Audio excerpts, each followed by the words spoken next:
সাথে পাহাড়ের মাথায় চলে গেলেন। ও যুবকেরা, ও আমার মুরব্বি বাবারা, মায়েরা, বোনেরা, মগেরা, আল্লাহ নবীর সাথে জাবালে তুরে চলে গেলেন, জাবালে সুরে চলে গেলেন, গারে সাউরের মধ্যে চলে গেলেন। ইসরাতের রাতে আল্লাহ নবীর সঙ্গে বার হয়ে গেলেন। আল্লাহ নবীকে নিয়ে পাহাড়ের নিচতে দাঁড়িয়ে গেলেন। ইয়া রাসূলুল্লাহ, হাবিবাল্লাহ, ইয়া রাসূলুল্লাহ, হাবিবাল্লাহ। আল্লাহ পাকের নবী সাল্লাল্লাহু আলাইহি ওয়াসাল্লাম, দুজনে উঠা যাবে না, দুজনে উঠা যাবে না। আমাদের পায়ের ছোপ কেন কাফেররা দেখে ফেললে হুজুর বুঝতে পেরে যাবে, হুজুর জানতে পেরে যাবে।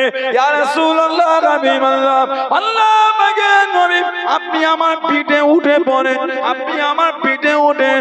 আল্লাহ নবীকে নিজের পিঠেতে উঠিয়ে নিয়ে পুরো পাটা ফেললেন না, পুরো আঙুলে টিপ দিয়ে 4.5 থেকে 5,000 ফুট উঁচুতে আল্লাহ নবীকে পিঠে করে নিয়ে উঠে গেলেন। জোরে বলুন সুবহানাল্লাহ, আর একটু জোরে বলুন সুবহানাল্লাহ। দুজনে যদি পা দিয়ে হেঁটে হেঁটে উঠি, হুজুর এই পায়ের ছোপ বালুর উপরে কাফেররা দেখে বুঝতে পেরে যাবে।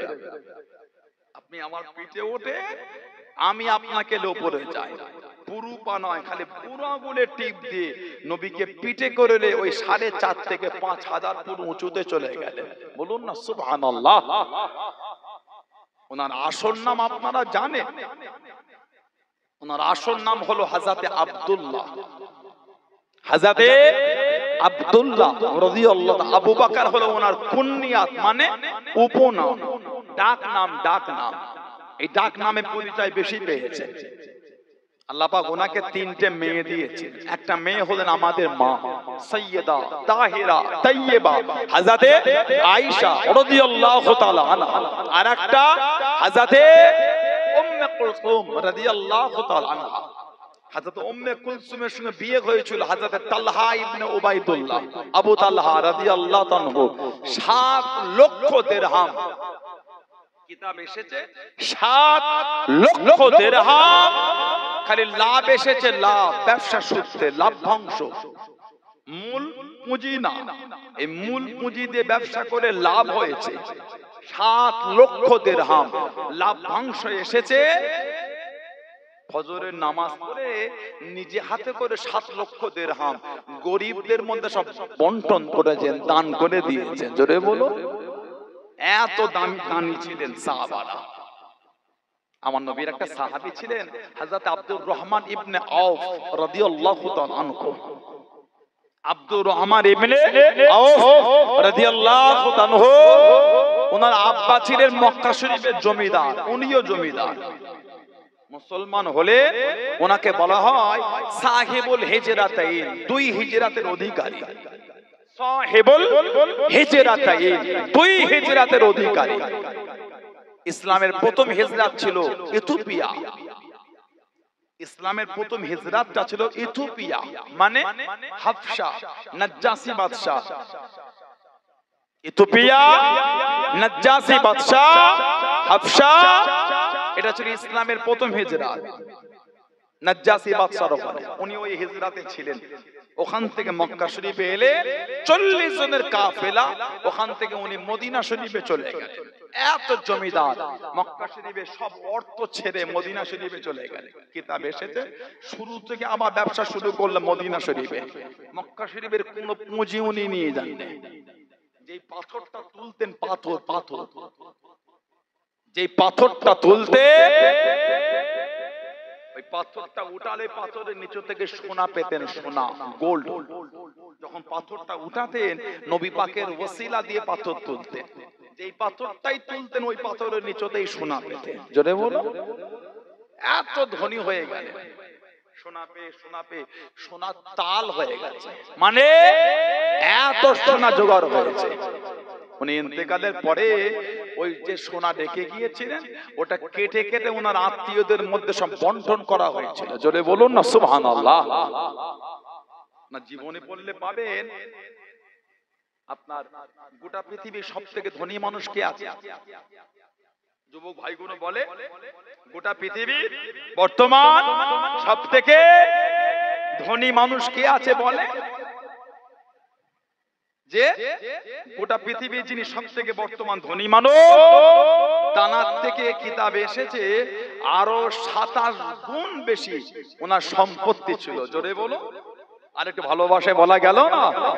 হযরতে আব্দুর রহমান ইবনে আওফ রাদিয়াল্লাহু আনহু, গোটা পৃথিবীর যিনি বর্তমান সবথেকে জমিদার, ওনার থেকে আরো 27 গুণ বেশি সম্পত্তি ওনার ছিল। বলুন না সুবহানাল্লাহ।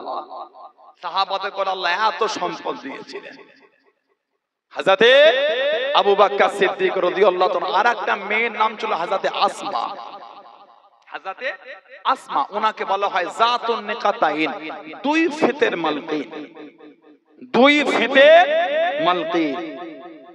হযরতে আসমা রাদিয়াল্লাহু তাআলা ওনার ছেলে হলেন হযরতে আব্দুল্লাহ। ওনার ছেলে যখন দুনিয়ায় এসেছিলেন হিজরাতের পরে, ইহুদি কাফেররা বলেছে তোদের ঘরের মেয়েদের পেটে আর পুত্র সন্তান হবে না। আল্লাহ পাক যখন পুত্র সন্তান দিলেন, সাহাবার খালি রাস্তায় তাকবীর দিচ্ছেন। উনি একা পৃথিবীর ইতিহাসে যিনি দুনিয়ায় আসার পরে গোটা মক্কা শরীফ আর মদিনা শরীফ খালি তাকবীরে ধ্বনি হয়েছিল। জোরে বলুন না সুবহানাল্লাহ। হযরতে আব্দুল্লাহকে নবী পাক কোলে নিয়ে আল্লাহ নবী বললেন, নানার নামে নাম দিয়ে দিলাম, নানার নামে নাম দিয়ে দিলাম আব্দুল্লাহ, আর নানার ডাক নামটাও দিয়ে দিলাম আবু বকর। বলেন না সুবহানাল্লাহ। আমার নবী সাহাবী ছিলেন হযরতে আবু হুরায়রা রাদিয়াল্লাহু তাআলা আনহু। আবু হুরায়রা রাদিয়াল্লাহু, ইসলামের আগে ওনার নাম ছিল ইসলামের আগে ওনার নাম আব্দে শামস, সূর্যের বান্দা বা সূর্যের গোলাম। মুসলমান হলে নবী পাক নাম দিলেন আব্দুর রহমান, রহমানের বান্দা, রহমানের গোলাম। বলুন না সুবহানাল্লাহ। এই বিড়াল ছানালে খেলা করতেন বলে ওই পরিচয় পরিচিত হয়ে গেল আবু হুরায়রা। আল্লাহ নবীর সামনে দাঁড়িয়ে গেলেন, আল্লাহ নবীর কাছে দিকে দাঁড়িয়ে গেলেন, ইয়া রাসূলুল্লাহ হাবিবাল্লাহ, ইয়া রাসূলুল্লাহ হাবিবাল্লাহ, হুজুর বিয়াদি মাফ করুন, আপনার জবান শরীফ থেকে যা শুনি হুজুর আমি সব ভুলে যাই, হুজুর আমার কিছু মনে থাকে না। আল্লাহ নবী সাল্লাল্লাহু আলাইহি ওয়াসাল্লাম হুজুর আমার জানিয়ে দেন, হুজুর আমার শুনিয়ে দেন।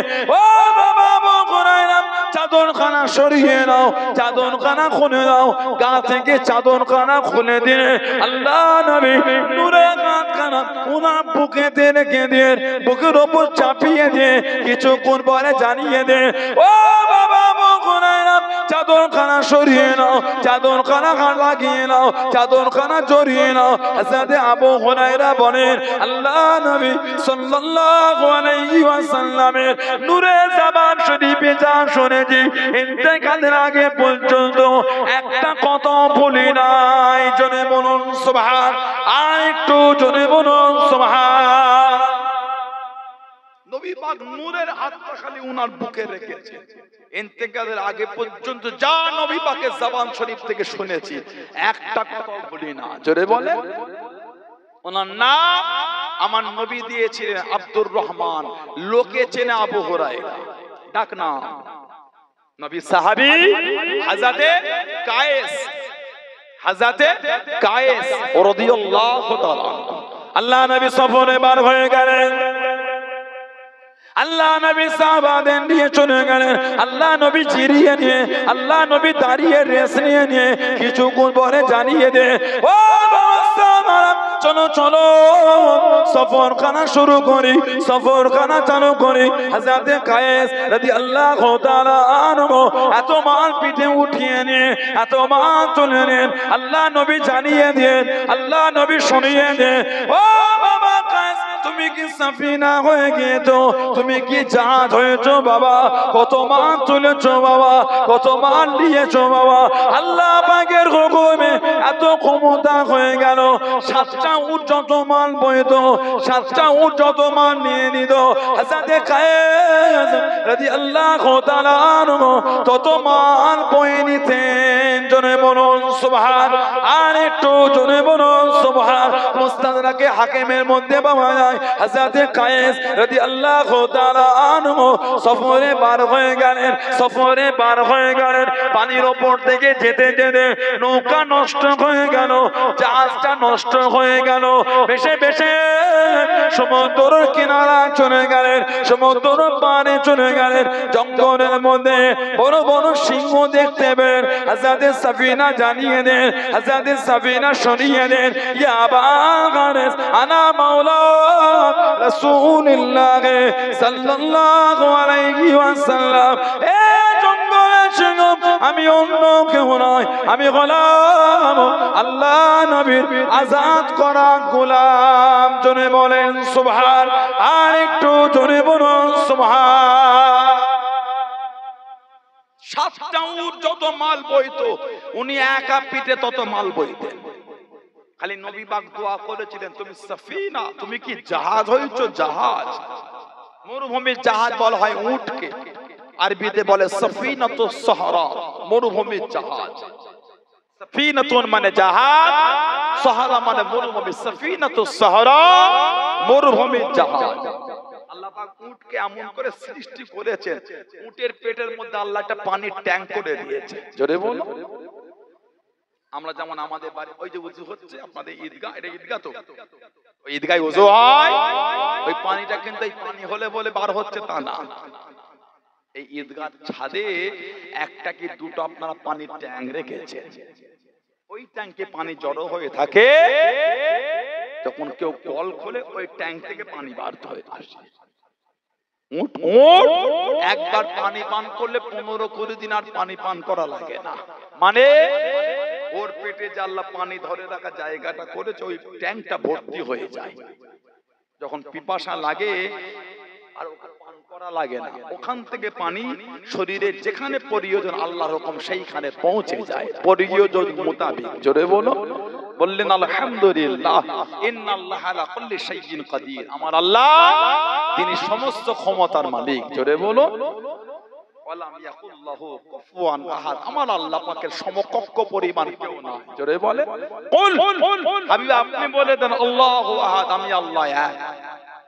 কুল হুয়াল্লাহু আহাদ, আমি আল্লাহ এক, ওটা আপনি বলেন। আল্লাহুস সামাদ, আমার আল্লাহ কারো মুখাপেক্ষী নয়। সুবহানাল্লাহ বলে। আমার আল্লাহ কারোর মুখাপেক্ষী নয়। লাম ইয়ালিদ ওয়া লাম ইউলাদ, তিনি কারোর থেকে নয়, তানার থেকেও কেউ নয়। তিনি কারোর থেকে নয়, তানার থেকেও কেউ না। মানে তিনি কারোর সন্তান নয়, তানারও কোনো সন্তান নয়। ঈসা আলাইহিস সালামকে কাফেররা বলতো ঈসা ইবনুল্লাহ। নাউজুবিল্লাহ বললেন ঈসা ইবনুল্লাহ। ঈসা নবী হলেন আল্লাহর ছেলে। আস্তাগফিরুল্লাহ বলেন নাউজুবিল্লাহ। লাম ইয়ালিদ ওয়া লাম ইউলাদ, আমার আল্লাহ পাক কারোর থেকে নয়, তানার থেকেও কেউ নয়। বলেন না সুবহানাল্লাহ। তারপরে আল্লাহ বলেছেন ওয়ালাম ইয়াকুল্লাহু কুফুয়ান আহাদ, আমি আল্লাহ আমার সমকক্ষ পরিমাণ কেউ নয়। বলুন সুবহানাল্লাহ। হযরত সাফিনা রাদিয়াল্লাহু তাআলা আনহা মুস্তাদরাকে হাকিম শরীফ এসেছে, পানির জাহাজে করে সমুদ্রের উপর থেকে সফর করছে, জাহাজটা নষ্ট হয়ে গেছে। মেশে মেশে মেশে মেশে সমুদ্রের কিনারায় উঠেছে, উঠেই দেখছে জঙ্গল। জঙ্গলে সামান্য গিয়ে দেখছে বড় বড় সিংহ জঙ্গলে আছে, হাঁ করে খাবে। সিংহ জঙ্গলের রাজা, লায়ন লায়ন লায়ন।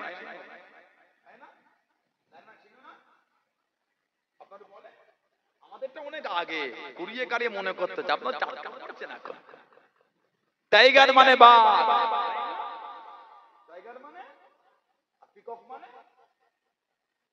এলিফ্যান্ট মানে, হ্যাঁ এই তোমার সাথে ভালো তো পড়াশোনা করেছে। লায়ন বড় বড় সিংহ।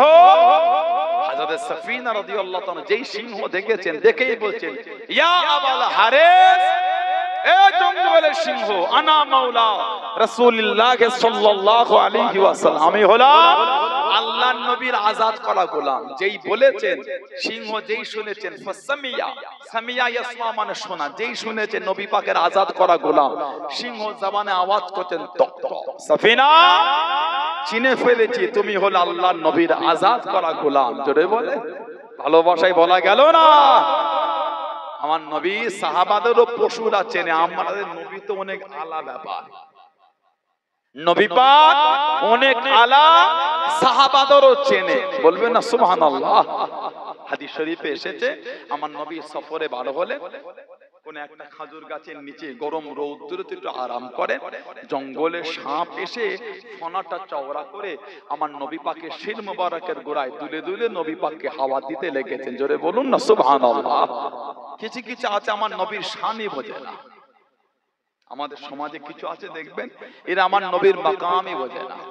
আর ইদানিং সমাজে এক শ্রেণীর লোক শুরু হয়ে গেছে, এটা আরএসএস এর প্ল্যান, একটা সমাজে দাঙ্গা লাগাবার।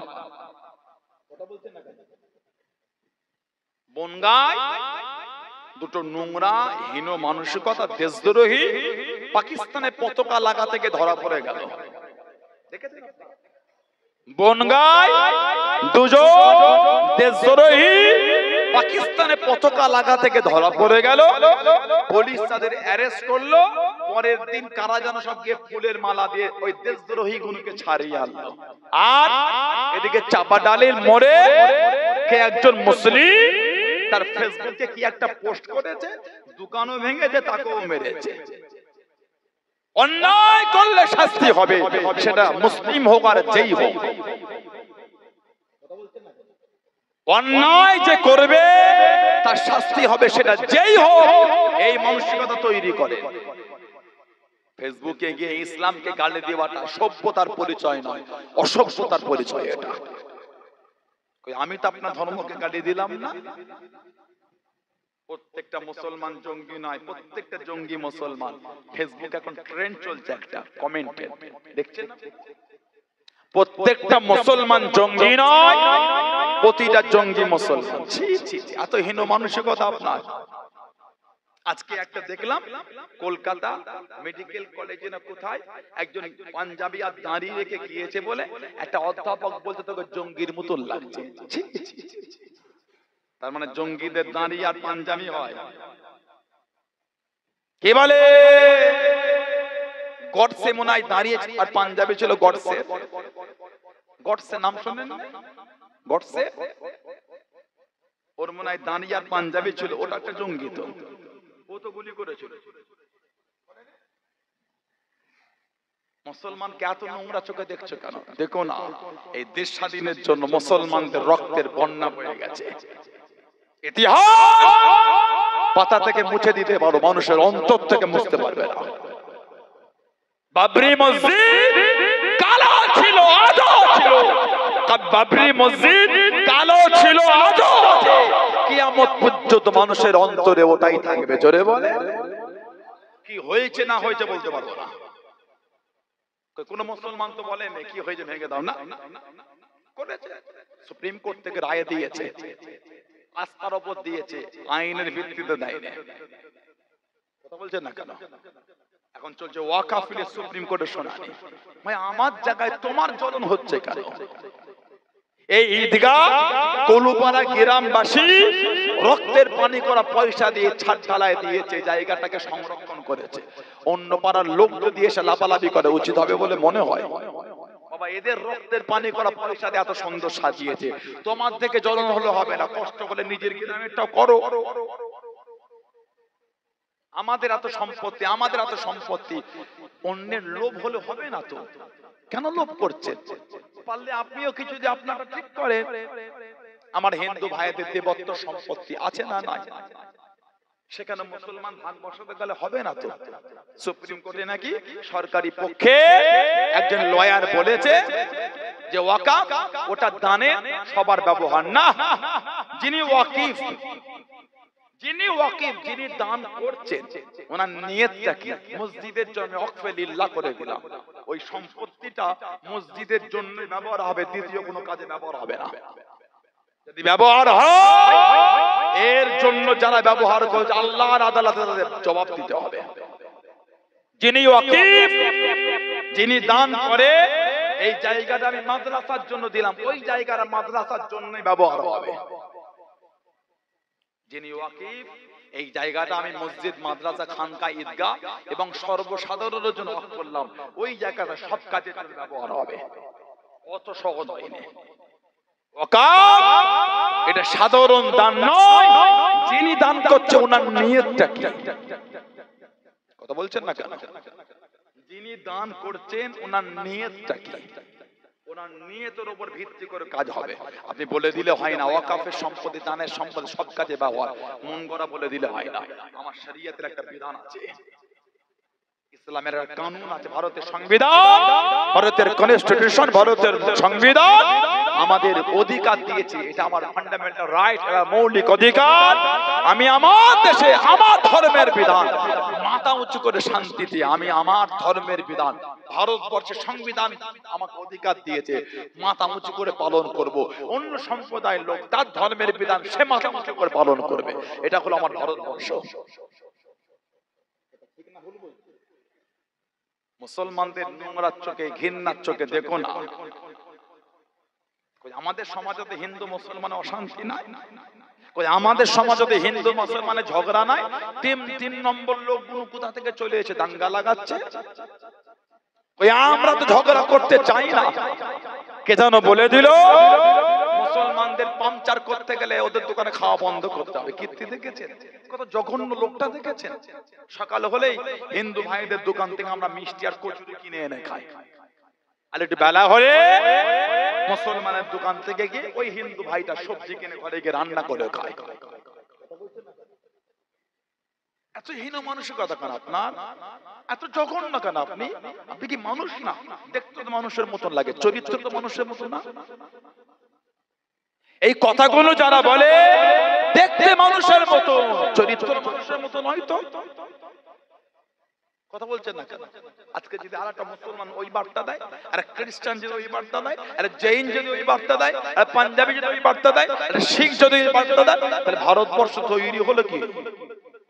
অশান্তির ভারত হয়ে গেল, সম্প্রীতি ভারত থাকলো না। কেন এগুলো বলে? রাজনীতি করতে হলে ডেভেলপলি রাজনীতি করেন, ধর্মের মধ্যে দাঙ্গা লাগিয়ে করতে যেও নেই। আপনি কি রাজনীতি করেন আমি জানি না। আজকে সাবজেক্ট রাজনীতি নয়, আজকে সাবজেক্ট হলো সমাজ গঠন আর দ্বীনের বিধানে মজবুত হয়ে চলা। আমার বলার উদ্দেশ্য এটাই, কেন জনগণের মধ্যে হিন্দু মুসলমানের মধ্যে রাজনীতি করতে গিয়ে কেন ধর্মের ভেদাভেদ তৈরি করছেন? করেন না রাজনীতি, একটা কলেজ করতে পারেন না, একটা ইউনিভার্সিটি করতে পারেন না। বুঝতে পারছেন? এডুকেশনটাকে ডেভেলপ করেন না। সমাজের ছেলেগুলোকে ফ্রিতে কোচিং দেন না। দেখি কত সমাজসেবী হয়েছেন দেখি আপনি। দেন পার্টি ফান্ড থেকে সকালে কোচিং দেন, গরিব ছেলে মেয়েদের কোচিং দেন, কোচিং ফ্রি, পয়সা নেবে না, ফ্রি দেন। সায়েন্স লে পড়ছে ছেলেটা, 5টা ছেলের দায়িত্ব নিয়ে নেন। মেডিকেল ডিপার্টমেন্টে পড়ছে, ওর 5টা ছেলের দায়িত্ব নেন। এ টু এর খরচা আপনি দেন, মাথা পিছু 40 লাখ 50 লাখ করে আপনি দেবেন। দেন 5 জনকে দেন না, তাহলেই তো সমাজ সেবা করছে। সমাজ সেবা করার ক্ষমতা হয় না, দাঙ্গা লাগাচ্ছে, লজ্জা লাগে না? এত হীন মানুষের কথা কেন? ঠিক না বলবো? মুরব্বী চাচা গুলো বাচ্চা থেকে বুড়ো হয়ে গেলেন, চুলদাড়ি সাদা হয়ে গেল। হিন্দু মুসলমান কোনদিন বোঝে না, এখন হিন্দু মুসলমান শুনতে হচ্ছে। ঘৃণা লাগে এগুলো আমাকে। যদি কোন মুসলমান সেও যদি নোংরা বার্তা দেয়, সেও অন্যায় করেছে। কেন দেবে সে নোংরা বার্তা? যদি কোন মুসলমান নোংরা বার্তা দেয়, অন্য সম্প্রদায়কে গালি দেয়, সেটাও অন্যায়। তেমন আমার ইসলামকে কেউ গালি দিলে সেটাও অন্যায়। কাজ নেই, কম নয়, 3টে লেভেল লাগিয়ে মিডিয়া খুলে দিয়ে দিন রাত ইসলামের বিরুদ্ধে দাঙ্গা লাগাও, দিন রাত ইসলামের বিরুদ্ধে দাঙ্গা লাগাও। ঠিক না বলবো? এত নোংরা কেন? নিজের ওই ভিডিও গুলো না একবার নিজে দেখবেন, নিজেকে ঘৃণা মনে হবে যে আমি এত নোংরা। এ কি জুলুম রে বাবা। গরুর বাচ্চা দেখেছেন? সকালে হলে বিকেলে দেখবেন একবার। গরুর বাচ্চা সকালে হলে বিকালে দেখবেন, কি বলেন তো? কি ওই বাচ্চার সামনে গাড়ি নিয়ে যাওয়া খুব ভয়ের ব্যাপার। কেন? এই ওইখানে এক্ষুনি এখানে চলে আসবে। একটা পাঁচ যদি আপনার কলু পড়ায় ফেলে, আর একটা ওই নদী ভাগে গিয়ে ফেলছে, খালি লাফায়। গরুর বাচ্চা সকালে হলে বিকালে খালি লাভ হয়, ঠিক না ভুল বলছি? কঠিন লাভ হয়, একটু বড় হলে কমে যায়। আমি মানুষকে গরুর বাচ্চা বলছি না, বলতে পারিও না। আল্লাহ মানুষের সম্মান দিয়েছে, কিন্তু কিছু কিছু মিডিয়াদের চরিত্র ওই রকম, খালি লাভ হচ্ছে। কে কুসুম ফাটিয়ে দিচ্ছে, কে ডিম ফাটিয়ে দিচ্ছে, কঠিন অবস্থা। কথা বলে না একটু? হ্যাঁ, খবর নাই কিছু, উনি কুসুম ফাটাতে এসেছে। আর এত এফআইআর হয়েছে, এখন এবার বলছে মুসলিম হিন্দু আমরা এক হয়ে থাকতে চাই। কেন বাবা, আমরা তো এক হয়ে আছি রে বাবা। কোথায় অসুবিধা হয়েছে? মিডিয়ায় অসুবিধা হয়েছে, সমাজে অসুবিধা হয় না। ঠিক না ভুল বলছি? আল্লাহ আমাদের সমাজে শান্তি দেন। জাতি ধর্ম বর্ণ নির্বিশেষে সমস্ত সম্প্রদায়ের মানুষকে আল্লাহ কাঁধে কাঁধ মিলিয়ে শান্তিতে আল্লাহ বসবাসের তৌফিক দান করে। বলেন আমিন, বলেন আল্লাহুম্মা আমিন, বলেন আল্লাহুম্মা আমিন। মুসলমান বলে দিলেন সব মুসলমান জঙ্গি না, সব জঙ্গি মুসলমান। তাহলে ওই মহিলাটা যে পাকিস্তানের গুপ্তচর হয়ে কাজ করছিল, মেয়েটা মুসলমান না। এখন মিডিয়ায় অনেক কিছু বার হবে, মুসলমান হতে চেয়েছিল, বিয়ে করতে, এখন বার হবে নিয়ম তো এটা। কি বলে, বিহারে একজন ডিফেন্সের মধ্যে কাজ করত, ওই চা পানি বয়ে দিবা, প্রতিদিন 200 টাকার বিনিময় না কত টাকার বিনিময় ডিফেন্সের মধ্যে গোপনীয় খবরগুলো পাকিস্তানে পাচার করত। লোকটা মুসলমান না। কিছু বুঝতে পারছেন না? কদিন আগে ট্রেনের মধ্যে আরপিএফ অফিসার, মনে পড়ে চেতন শর্মা, এডুকেটেড ভাই কোন আছে, গুগলে লেখেন চেতন শর্মা, ট্রেনে মুসলিম দাঁড়িওয়ালা দেখে দেখে 3 জনকে গুলি করে হত্যা করেছিল। 1 বছরের মধ্যে খবর বলছি। একটা হিন্দু ভাই আটকাতে এসে চলবে, হিন্দু ভাইটাকে গুলি করে দিল। বলে চেতন শর্মা তো মুসলমান নাই, জঙ্গি হলো কি করে? হতে পারে আরপিএফ অফিসার, গুলি করার অধিকার তো তার নাই, ধর্ম জিজ্ঞাসা করে করে মেরেছে। ওজন্য আমরা বলি জঙ্গিদের কোনো ধর্ম হয় না, জঙ্গিরা ধর্মের সাপোর্টে জঙ্গিগিরি করে। জঙ্গি কোন ধর্ম না। এই 1 সপ্তাহের খবর বলছি, মুর্শিদাবাদে বাড়ি, উড়িষ্যায় কাজ করত, ট্রেনে করে বাড়ি ফেরে রাস্তায় কোন একটা জায়গায় পানি নেবার জন্য স্টেশনে নেমেছিল, কিছু জঙ্গি মুসলিম দেখে পিটিয়ে পিটিয়ে হত্যা করে দিল। ওই জঙ্গি গুরুকে জঙ্গি বলবেন না? ওই জঙ্গি গুলিকে জঙ্গি লিখতে পারো না? কষ্ট হয়। মুসলিম লিখলে জঙ্গি, মুসলিম হলে জঙ্গি বলতে ভালো লাগে, অন্যজন হলে জঙ্গি বলতে কষ্ট হয়। এই মানুষের কথা ভালো নয়। সংবিধানের 4র্থ স্তম্ভ হচ্ছে মিডিয়া। মিডিয়ার কাজ হবে ক্লিন, ধর্ম দেখে নয়, অন্যায় দেখে খবর হবে। ঠিক না ভুল বলছি? গত কয়েক মাস আগে বাসন্তী সাবির হোসেন হরিয়ানায় বিফ মিট খাওয়ার অপরাধে পিটিয়ে পিটিয়ে হত্যা করেছে। কোথায়? এই বাসন্তীতে বাড়ি, সাবির হোসেন হরিয়ানায় পিটিয়ে হত্যা করে। পেহেলু খান মনে পড়ে আপনাদের? হাফেজ জুনায়েদ মনে পড়ে আপনাদের? পেহেলু খান, হাফেজ জুনায়েদ, তাবিরেজ আনসারী, এগুলো মনে পড়ে? ধর্ম জিজ্ঞাসা করে পিটিয়ে পিটিয়ে জঙ্গিরা মেরেছে। তাদের বলা হবে না জঙ্গি? মুসলিম দেখে জিভ থেকে লাল টপকায়, শরম লাগে না? মুসলিমরা বিফ মিট খেলে অন্যায় হয়ে যায়, অন্যজন খেলে অন্যায় হয় না? মুসলিমরা বিফ মিট কিনলে অন্যায় হয়, আর হাজার হাজার মেট্রিক টন ভারতবর্ষ থেকে বিফ মিট বিদেশে সাপ্লাই হচ্ছে, ওটা অন্যায় হয় না? আপনি তো একজন এডুকেটেড, আপনি যে একজন শিক্ষিত, পড়াশোনা করেছেন, বিয়ে করেছেন, এমএ করেছেন, হায়ার সেকেন্ডারি করেছেন, এমবিএ করেছেন, এলএলবি করেছেন, এক একটা সাবজেক্টকে নিয়ে অনার্স করেছেন, পিএইচডি করেছেন, ডিগ্রি নিয়েছেন। একবার সময় হলো না গুগলে গিয়ে লিখতে ভারতবর্ষের র‍্যাঙ্ক, পৃথিবীর মানচিত্রে world rank, beef meat supply India position লিখে গুগলে গিয়ে লেখেন ইন্ডিয়ার পজিশন কত আছে পৃথিবীর মানচিত্রে বিফ মিট সাপ্লাইয়ের ক্ষেত্রে। 2 নম্বর পাবেন না, 3 নম্বর পাবেন। গোটা পৃথিবীতে গরুর গোশত ভারতবর্ষ থেকে সাপ্লাই হয়, পৃথিবীর মানচিত্রে 2 নম্বর বা 3 নম্বর। কোন মুসলমান পাঠায় না। এই বিদেশে এক্সপোর্ট হচ্ছে, এক্সপোর্ট ইম্পোর্ট নয়, এক্সপোর্ট হচ্ছে। সিগনেচার কিন্তু ভারত সরকারের মন্ত্রীদের দ্বারাই হচ্ছে, মুসলমানের সিগনেচারে হচ্ছে না। অন্যায় ভাবে যায় না, লিগ্যাল ভাবে যাচ্ছে। এত গরু কাটা হচ্ছে কোথায়? গালফ কান্ট্রি মুসলিম দেশগুলোর সাথে আমার ভারতবর্ষের বিদেশ মন্ত্রণালয় চুক্তি করেছে, আপনাদের করে হালাল গরুর গোশত দেবো। 4 মাস আগে এখানে রিপোর্ট আপনাকে বলছি, গালফ কান্ট্রির কাছে ভারতবর্ষের এক্সপোর্ট ইম্পোর্ট এই ডিপার্টমেন্টের মন্ত্রীরা অঙ্গীবদ্ধ হয়েছে, সিগনেচার হয়েছে, হালাল বিফ মিট আপনাদের সাপ্লাই করব। বলেন তার বেলায় তো অন্যায় হচ্ছে না? মুসলিম দেখলে জুলুম করতে ইচ্ছা হয়, কোনো ঘৃণা হয় আপনাকে দেখলে, আপনাকে মানুষ বলতে আমার ঘৃণা লাগে। এত হীন মানসিকতা কিসের? না, কে কি খাবে, কে কি পড়বে, কে কিভাবে চলবে তার স্বাধীনতা, সেটা আপনার নয়।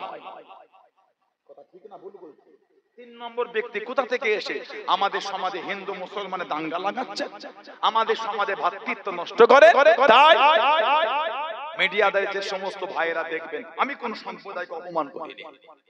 আমি যদি কোনো ধর্মকে বলে থাকি এটা আমার জন্য অন্যায়, আমি ক্ষমা প্রার্থী, না আমি বলি না।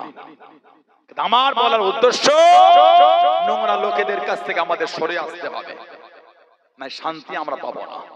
আমি সমস্ত সম্প্রদায়, জাতি, ধর্ম, বর্ণ নির্বিশেষে সবার কাছে করজনে অনুরোধ করে যাই, মিডিয়াতে যারা দেখছেন বা দেখবেন বা আমার আওয়াজ যারা শুনছেন, আসেন আমরা কাঁধে কাঁধ মিলিয়ে শান্তিতে একটু চলার চেষ্টা করি। আর নোংরা লোকেদের বিরুদ্ধে আমরা একটু গর্জে উঠি, নোংরা লোকেদের নোংরা চিন্তা থেকে দূরে যাই, দেখবেন সমাজ শান্তির সমাজ গড়ে উঠবে, এলাকা শান্তির এলাকা গড়ে উঠবে, রাজ্য শান্তির রাজ্য গড়ে উঠবে, দেশ শান্তির দেশ গড়ে উঠবে। বলুন ইনশাআল্লাহ, বলেন আল্লাহুম্মা। আবার বলছি, কোন মুসলমান অন্যায় করলে অন্যায় করেছে শাস্তি দেন। দহশতগার জঙ্গির কার্যকলাপের সাথে ইসলামের কোনো সম্পর্ক নাই। আল্লাহর রাসূল বলেছেন যে একটা অমুসলিমকে অন্যায় ভাবে হত্যা করবে, ওই ব্যক্তিটা আল্লাহর জান্নাতে যেতে পারে, আল্লাহ জান্নাত তার জন্য হারাম হয়ে যাবে। যদি কোন মুসলমান কোন অমুসলিমকে অন্যায় ভাবে হত্যা করে, আল্লাহর নবী বলেন ওই মুসলমানের জন্য জান্নাত হারাম। এটা আমার ইসলামের শিক্ষা আমার নবী দিয়েছে।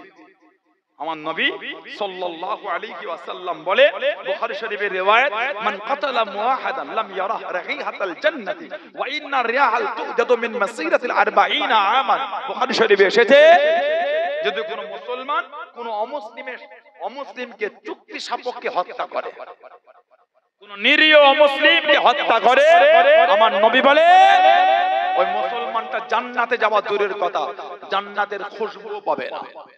তারপরই নবী বলছেন 40 বছরের রাস্তা, এতটা দূরত্ব থেকে জান্নাতের খুশবু পাওয়া যাবে। জোরে বলে, কোন মুসলমান যদি কোন অমুসলিমকে অন্যায় ভাবে হত্যা করে, জান্নাতে যাওয়া দূরের কথা, জান্নাতের খুশবু পাবে না। এটা হলো আমার ইসলাম। জোরে বলো, পাগলামি করো না। ঝড় হলে খালি পাকা পড়ে না, কাঁচাও পড়ে, মনে রাখবেন। কি ভাবছেন বলেন?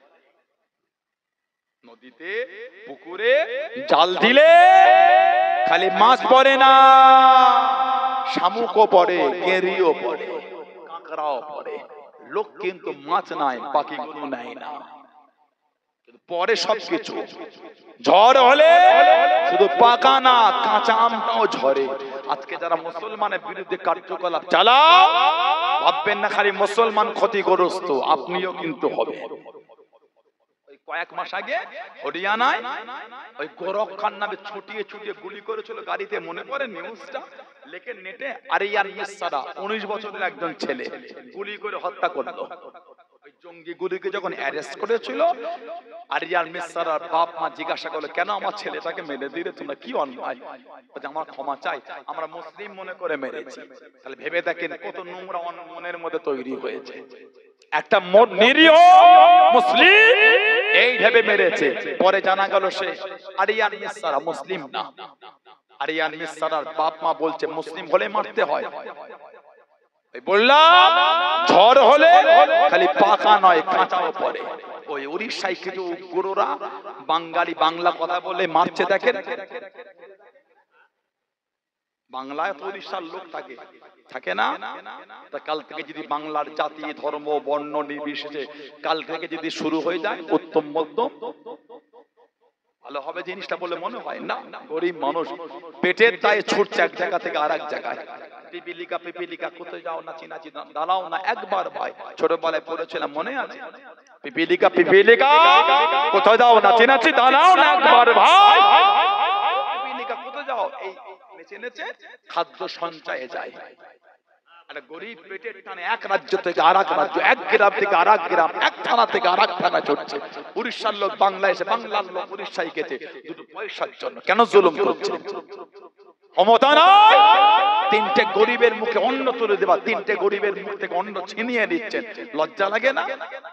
সেই 2 বিঘা জমি উপে 2 বিঘা জমি বাবু মশাই আমার এইটুখানি এই সম্পত্তিটুকুই আছে, উপে তোমার জমিটুকু আমার লাগবে, তোমার জমিটুকু আমি পেলে দৈর্ঘ্য প্রস্থ সমান হতো। মনে আছে 2 বিঘা জমি? উপেনের জমি আমবাগান, মহারাজ আমার আমবাগানটুকুই আছে, ভিটামাটি কিছু নয় মহারাজ। উপে তোমার ওটুখানি লাগবে, দৈর্ঘ্য প্রস্থ সমান হবে। 3 জনের মুখে অন্ন তুলতে পারে না, 4 জনের মুখ থেকে অন্ন কেড়ে না, লজ্জা লাগে না আপনাদের? উড়িষ্যা এতদিন মুসলিমদের মারছিল, এর মধ্যে নদিয়ার একটা হিন্দু ভাইকে ধরে পিটলো। কেন? অপরাধ তার বাংলা কথা বলে, বাংলা কথা বলে অন্যায় ভারতে কি হয়ে গেল? যদি বাংলা বলার জন্য যদি বাংলাদেশি তকমা হয়, তাহলে এই নোংরা লোকগুলি, এই দেশদ্রোহী লোকগুলি বাংলাটাকে ভারতের অংশ মানে না।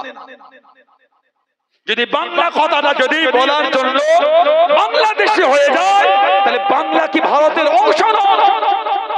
এদের বিরুদ্ধে তো দেশদ্রোহী মামলা হওয়া উচিত। যারা বাংলা ভাষাকে ভারতের ভাষায় মনে করছে না, তাহলে বাংলা ভারতের নয় বাংলাদেশ, তাহলে দেশদ্রোহী তো এটা।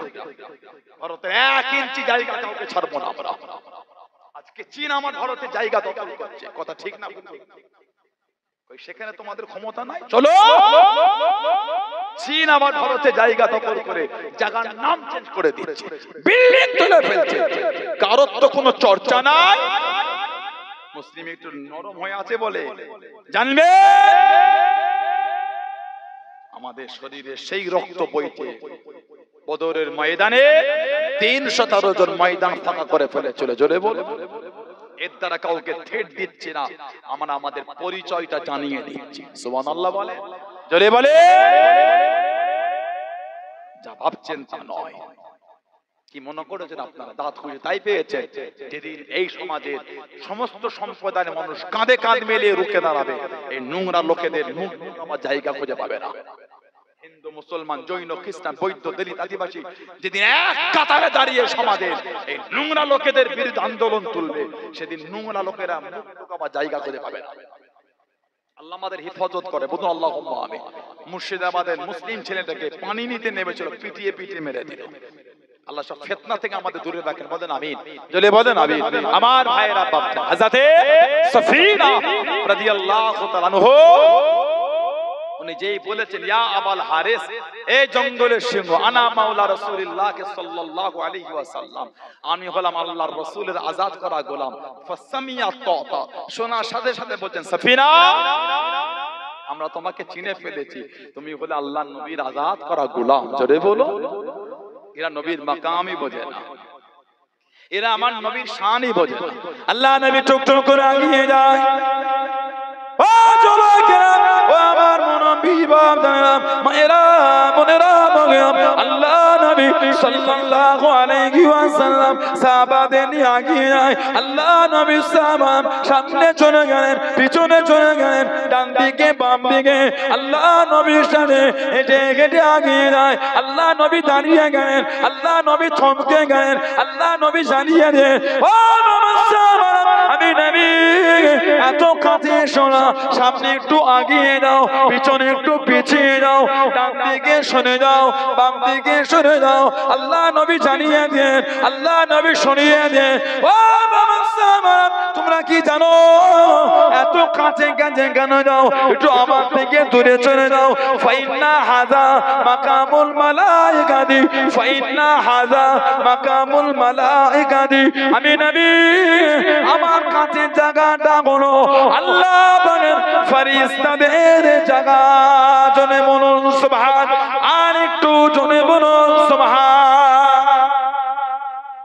ফাইন্না হাযা মাকামুল মালাইকাতি, আমি নবী আমার কাছে জায়গা হলো আল্লাহর ফেরেশতাদের জায়গা। জোরে বলে, এত কাছে আমার যেও না, দূরে চলে যাও।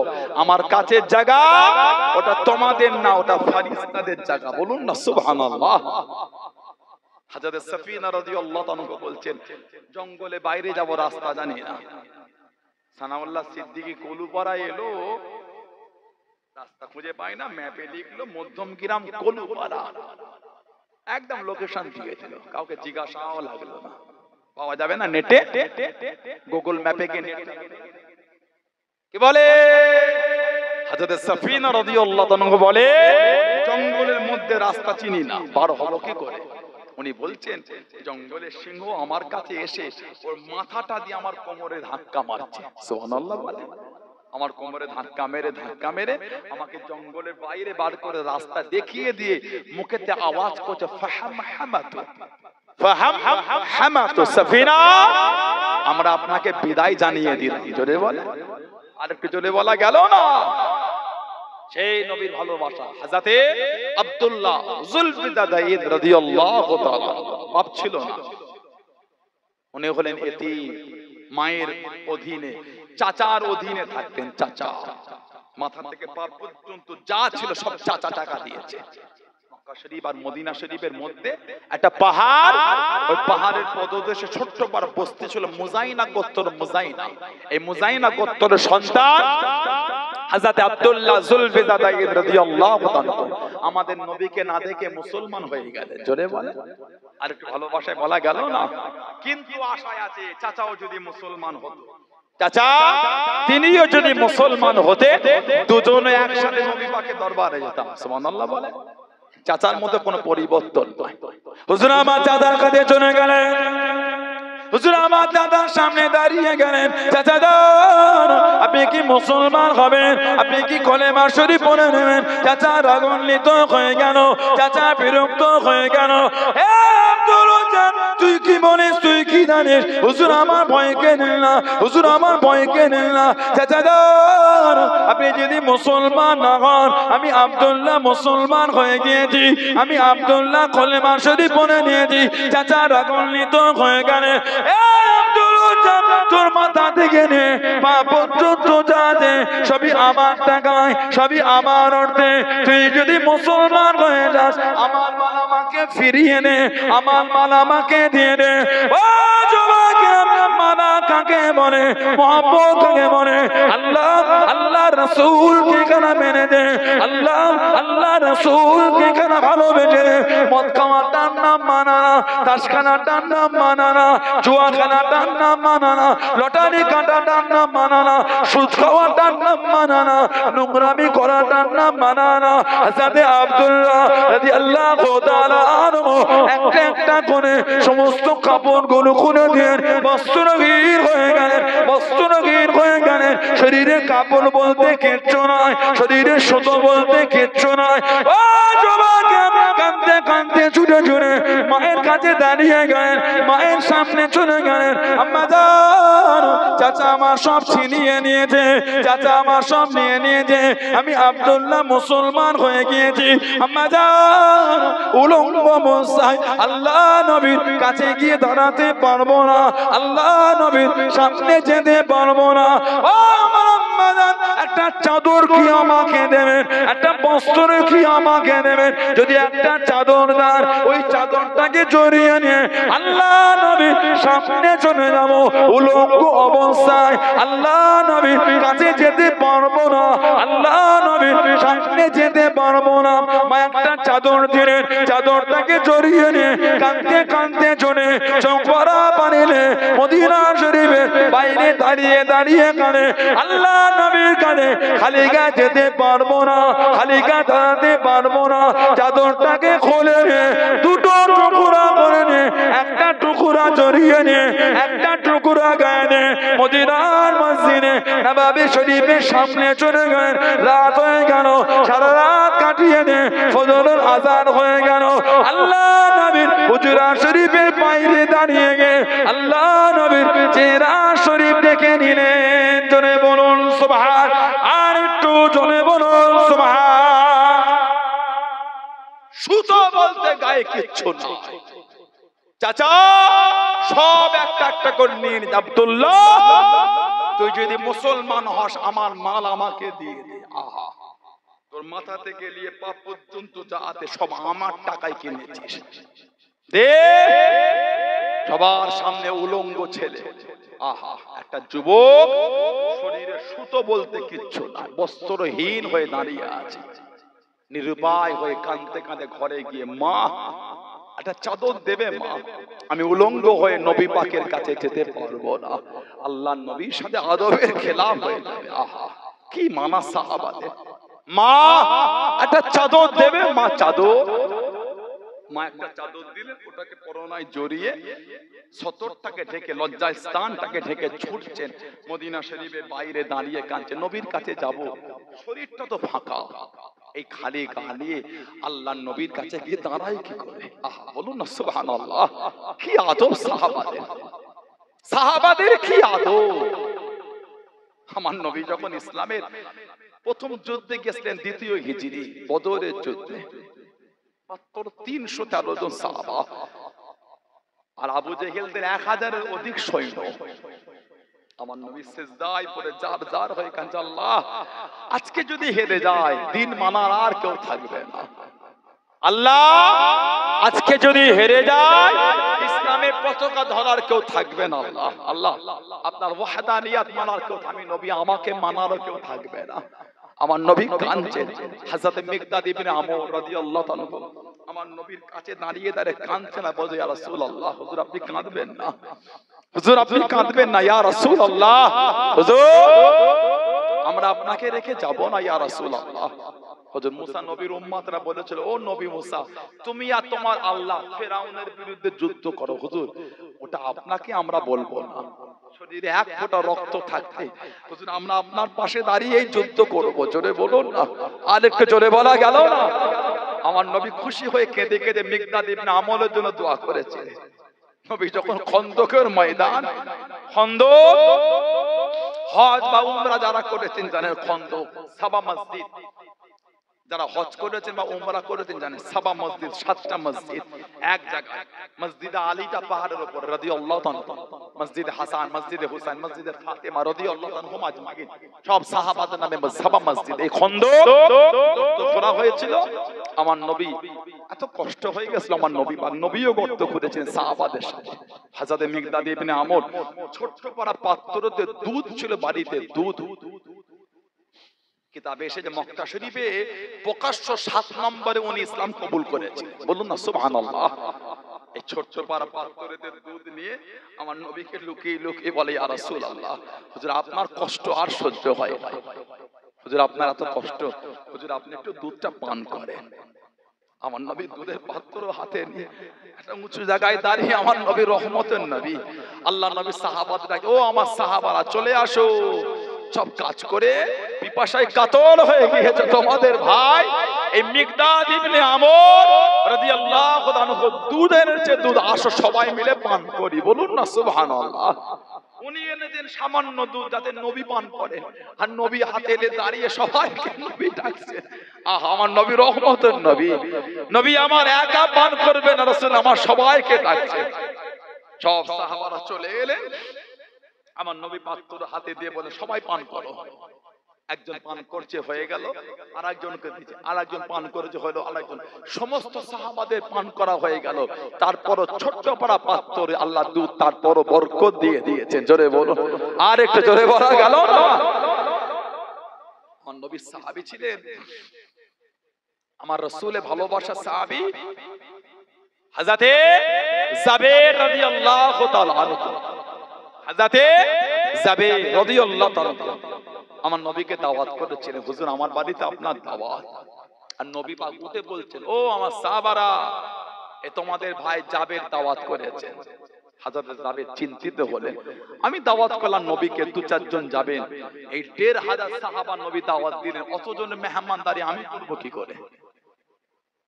নবী দাওয়াত দিলেন হযরত জাবেরের হয়ে, জাবের রাদিয়াল্লাহু তাআলা নবী পাকের জবান শরীফে কিছু বলতে না পেরে ঘরে গেলেন, মনটা খারাপ।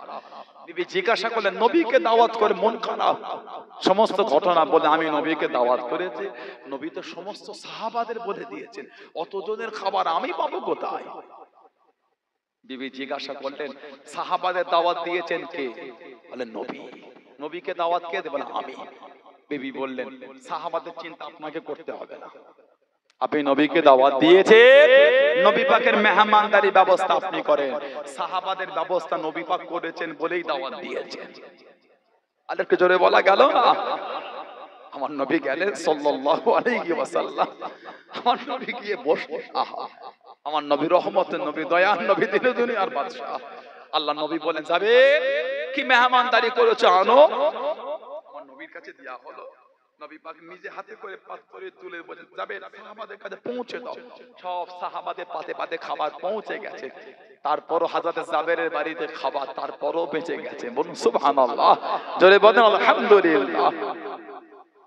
হযরত নবী পাক সাল্লাল্লাহু আলাইহি ওয়াসাল্লাম ফজরের নামাজ পড়ালেন, সাহাবাদের দিকে ঘুরে বসে ওয়াজ করে। আমার নবী বলেন, কে বাবা, তোমাকে তো আগে আমার দরবারে কোনোদিন দেখি না। হযরত আব্দুল্লাহ যুলবিদাদাইন রাদিয়াল্লাহু তাআলা নবী পাকের সামনে উঠে বলে, হুজুর আমি আব্দুল উজ্জা, উজ্জার দাস বা উজ্জার বান্দা, হুজুর আমি মুসলমান হয়ে গিয়েছি। আমার নবীর নূরের হাতটা ধরে কালিমা পড়লেন। বলুন সুবহানাল্লাহ। আমার নবী বলে, তুমি আজ থেকে আব্দুল উজ্জা না, তুমি আজ থেকে হয়ে গেলে আব্দুল্লাহ। আমি নবী তোমার নাম দিয়ে দিলাম আব্দুল্লাহ। যেদিন সাহাবারা শুনেছিলেন উনি একটা চাদরকে নবী পাকের দরবার আজ থেকে ছিঁড়ে দুটো করেছেন, সেদিন থেকে সাহাবারা ওনাকে ডাকা শুরু করে দিলেন যুলবিদাদাইন, দুই চাদরওয়ালা। বলুন না সুবহানাল্লাহ। এত জোর নবাবে শরীফে কোরআন শরীফ পড়তেন, এত জোরে। সাহাবারা নবী পাকের কাছে বিচার দিলেন, হুজুর একটু ওনাকে মানা করে দেন, হুজুর একটু নিষেধ করে দেন ইয়া রাসূলুল্লাহ, উনি এত জোর তিলাওয়াত করে আমাদের ইবাদতে অসুবিধা হয়ে যায়। কেউ তাসবিহ পড়ে, কেউ জিকির করে, কেউ ওয়াজিফা করে, কেউ কোরআন শরীফ পড়ে। যেই বলে যে হুজুর মানা করে দেন, আমার নবী পাকের নূরের চোখ দিয়ে টপ টপ করে পানি ঝরছে। আহা, আমার নবী কাঞ্চনা বলছেন, ও আমার সাহাবারা, আমি নবী আমার আব্দুল্লাহকে মানা করতে পারবো না। আমার আব্দুল্লাহ আল্লাহ আল্লাহর রাসূলের জন্য সব ছেড়ে দিয়ে শুধু একটা চাদর জড়িয়ে আমার দরবারে চলে এসেছে। আহা, বলুন সুবহানাল্লাহ। আমার আব্দুল্লাহ যাকে অর্থ হাত ছানিয়ে রেখেছে টাকা, আমার আব্দুল্লাহ টাকার দিকে তাকায় না, আল্লাহ আল্লাহর রাসূলের ভালোবাসায় সব ছেড়ে দিয়ে শুধু একটা চাদর জড়িয়ে আমার দরবারে চলে এসেছেন। যদি বলুন না সুবহানাল্লাহ। আমি নবী আমার আব্দুল্লাহকে আমি নিষেধ করতে পারবো না। বলুন না সুবহানাল্লাহ। যিনি আমার নবীর কাছে গিয়ে কাঁদছেন আর বলছেন, হুজুর একটু দোয়া করেন আমি যেন শহীদ হয়ে যাই। হুজুর দোয়া করে